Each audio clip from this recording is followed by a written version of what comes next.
जमशेदपुर की भुइयाडीह में अतिक्रमण हटाने को लेकर गरमाई राजनीति। पूर्व मंत्री दुलाल भुइया के नेतृत्व में किया गया सीएम का पुतला दहन। भुइयाडीह क्षेत्र में अतिक्रमण हटाने के बाद राजनीतिक माहौल पूरी तरह गरमा गया है। जमशेदपुर पूर्व की विधायक पूर्णिमा साहू, पूर्व मंत्री दुलाल भुइया, जदयू व कई सामाजिक संगठन बेदखल किए गए परिवारों के समर्थन में आकर प्रशासनिक कार्रवाई का खुलकर विरोध कर रहे हैं। इन नेताओं का कहना है कि प्रशासन ने कड़ाके की ठंड में बिना वैकल्पिक व्यवस्था किए गरीब परिवारों को बेघर कर दिया। इसके जवाब में सत्ताधारी झारखंड मुक्ति मोर्चा ने पूर्व मंत्री दुलाल भुइया पर पलटवार करते हुए आरोप लगाया कि वह इस मुद्दे को राजनीतिक रंग दे रहे हैं। इसी बीच सोमवार को केंद्रीय बस्ती विकास समिति ने इस कार्रवाई के खिलाफ जोरदार प्रदर्शन कर मुख्यमंत्री हेमंत सोरेन का पुतला फूका। प्रदर्शन का नेतृत्व कर रहे बलदेव ने कहा कि कई दिन बीत जाने के बावजूद प्रभावित परिवारों को प्रशासन या सरकार की ओर से कोई राहत नहीं मिली है। उन्होंने चेतावनी दी कि जब तक विस्थापितों को न्याय नहीं मिलता आंदोलन जारी रहेगा। उन्होंने कहा कि यह मुद्दा अब सिर्फ अतिक्रमण का नहीं बल्कि गरीबों के विस्थापन और राजनीतिक खींचतान का बड़ा विषय बन गया है।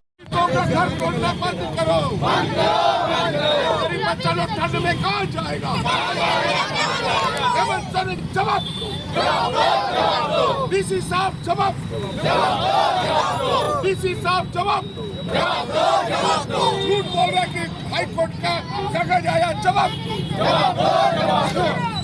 इसका मामला इसलिए रहा कि जमशेदपुर में कुछ ऐसा नेता है, हम तो नाम नहीं लेंगे, कुछ छुटपुटिया नेता लोग हैं जो इस आंदोलन को कमजोर करने के लिए अनाप शनाप बक रहा था। तो हम लोग का चरणबद्ध आंदोलन जारी रहा।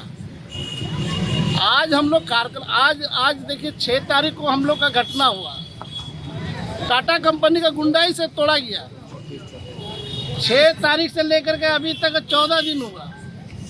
14 दिन के बाद भी आज तक ना टाटा कंपनी का कोई पदाधिकारी आया यहाँ सुधि लेने, नहीं झारखंड सरकार के कोई भी पदाधिकारी यहाँ पे कोई सुधि लेने नहीं आया। आज इतना ठंडा, इतना कड़कड़ी ठंडा में आज कहाँ जाएगा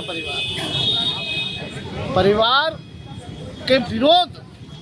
आज माननीय हमारे मुख्यमंत्री आदरणीय हेमंत दा का पुतला दहन किया।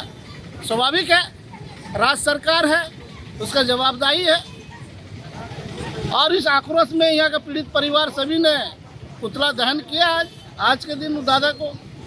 लेकिन हम पुनः फिर आपके माध्यम से फिर हेमंत दा से हम कहना चाह रहे हैं कि दादा एक बार कम से कम आप देखिए इस बस्ती को, इस पीड़ित परिवार किस तरह रोड में आ चुका है, इस रोड में आ चुका है। और आपका बहुत ज़रूरी है क्योंकि आप सरकार में हैं, क्योंकि गुरुजी इस भुइयाडीह में काफ़ी बार आ चुका है।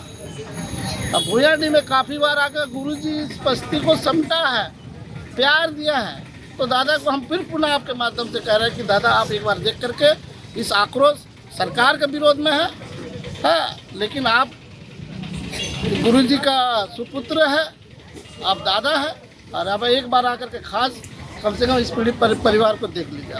आदेश आप नहीं मान रहे, मतलब न्यायालय आदेश नहीं दिया। न्यायालय के सर्वोपरि न्यायालय के आदेश दिखा दीजिए ना।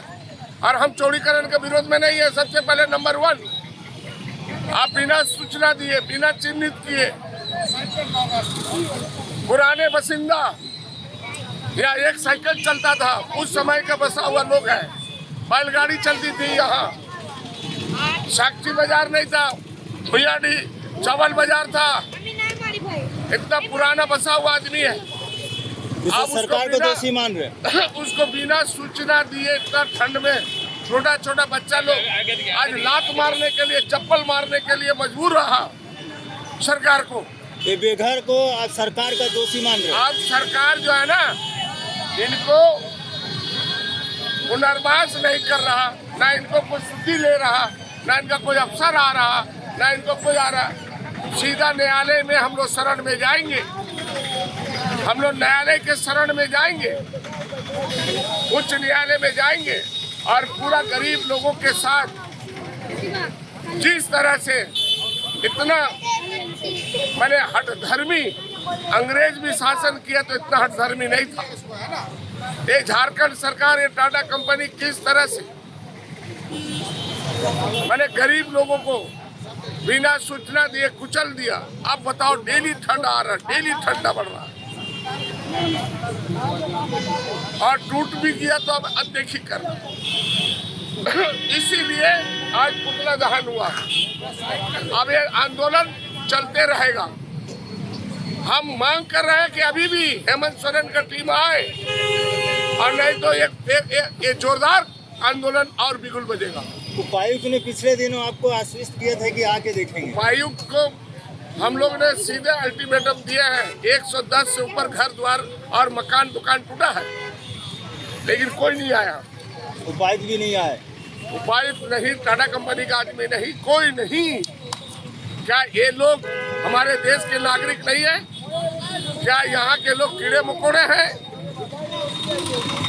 यहाँ के भुयाडी क्षेत्र के दलित, आदिवासी, मूल निवासी कीड़े मकोड़े हैं? हेमंत सोरेन जवाब दो, सदन में जवाब दो। शीतकालीन सदन चल रहा है, अब जवाब दीजिए ना। आप आदिवासी विरोधी है, आप दलित विरोधी है, इसकी मानसिकता लग रहा है।